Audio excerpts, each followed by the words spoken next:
संगीत माला भाग 4।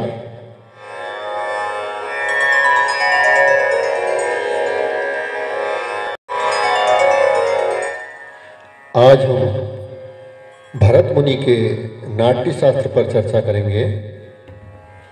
अक्सर संगीत के सवाल पर संगीत जगत में सवाल उठते हैं कई, तो भरत मुनि याद सबको आते हैं।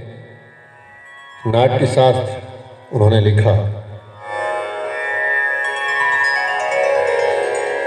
सवाल होते हैं भरत के स्वर स्थान, विभिन्न श्रुतियों पर स्वरों के उन्होंने कहाँ पर स्थापन किया था। पिछले उसमें हमने स्वर और श्रुतियों पर चर्चा की थी। तो जो 22 श्रुतियाँ हैं उसमें स्वरों को किस किस जगह पर उन्होंने माना।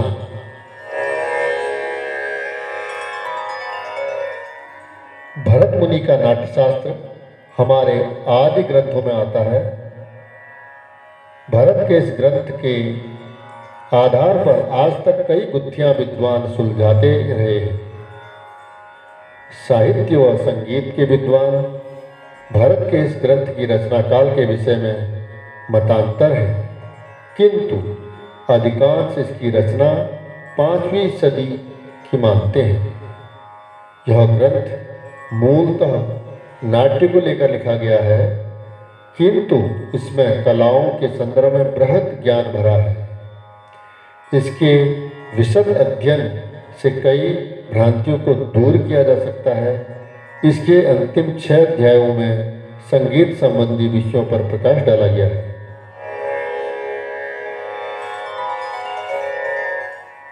नाट्यशास्त्र का मूल भले ही वैदिक परंपरा रही हो, किंतु यह वैदिक एवं पौराणिक मार्ग से पर्याप्त सीमा तक स्वतंत्र है।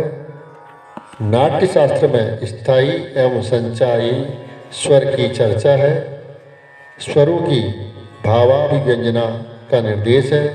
इसमें श्रुतियों के मध्यम तत्व, आयतत्व, दीप तत्व की चर्चा अलंकार विधि से है, परंतु संख्या के अनुसार विशिष्ट विशिष्ट श्रुतियों को मध्यम, आयात व दीप्त नहीं बताया गया है। यहाँ 7 शुद्ध ग्राम रागों की चर्चा है और नाट्य में उनके प्रयोग के अवसर निर्दिष्ट है। भरत ने मध्यम और षडज ग्रामों का वर्णन किया है, साथ ही गांधार ग्राम को छोड़ दिया है। इसके बारे में उनका कहना है कि यह गंधर्व लोगों के साथ स्वर्ग चला गया।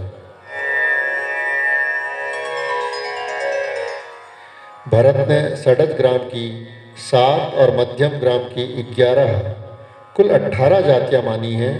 इन 18 जातियों को पुनः 2 भागों में विभाजित किया है, शुद्ध और विकृत। 7 शुद्ध और 11 विकृत जातियां। इनमें षडज और मध्यम दोनों ग्रामों की शुद्ध और विकृत जातियां मिली हुई हैं। जाति के 10 लक्षण माने हैं: ग्रह, अंश, तार, मद, मंद्र, न्यास, अपन्यास, अल्पत्व, बहत्व, साढ़तत्व, औढ़तत्व। भरत ने एक सप्तक के अंतर्गत 22 श्रुतियां मानी हैं और स्वरों का विभाजन किया है। जो उन्होंने एक सूत्र दिया वह आज तक आधार है हमारे संगीत का। चतुष चतुष चतुश्चैव षटज मध्यम पंचमा द्वै द्वै निषाद गांधार त्रिस्त्रिशव धैवतः।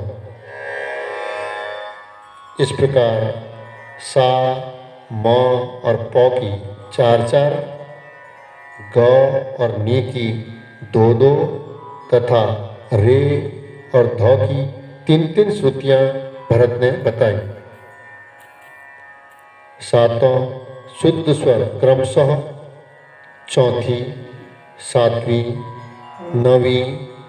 13वीं, 17वीं, 20वीं और 22वीं श्रुति पर स्थापित किए गए। उन्होंने 7 शुद्ध स्वरों के साथ केवल 2 विकृत स्वर माने अंतर्गांधार और काकली निषाद। अंतर्गांधार को 11वीं और काकली निषाद को दूसरी श्रुति पर स्थापित किया। भरत ने इन्हें स्वर साधारण कहा है। संवादी स्वरों में 9 अथवा 13 श्रुतियों की तथा विवादी स्वर में 20 श्रुतियों की दूरी मानी है। भरत ने वादी, संवादी, अनुवादी और विवादी का वर्णन भी अपने शास्त्र में किया है। इस प्रकार हम देखते हैं भरत मुनि ने काव्य शास्त्र की चर्चा, नाट्य के ऊपर चर्चा के अलावा संगीत पर जो आधार ग्रंथ हमें दिया है वह इसके बाद सारे विद्वानों के लिए उनका मार्ग प्रशस्त करता रहा।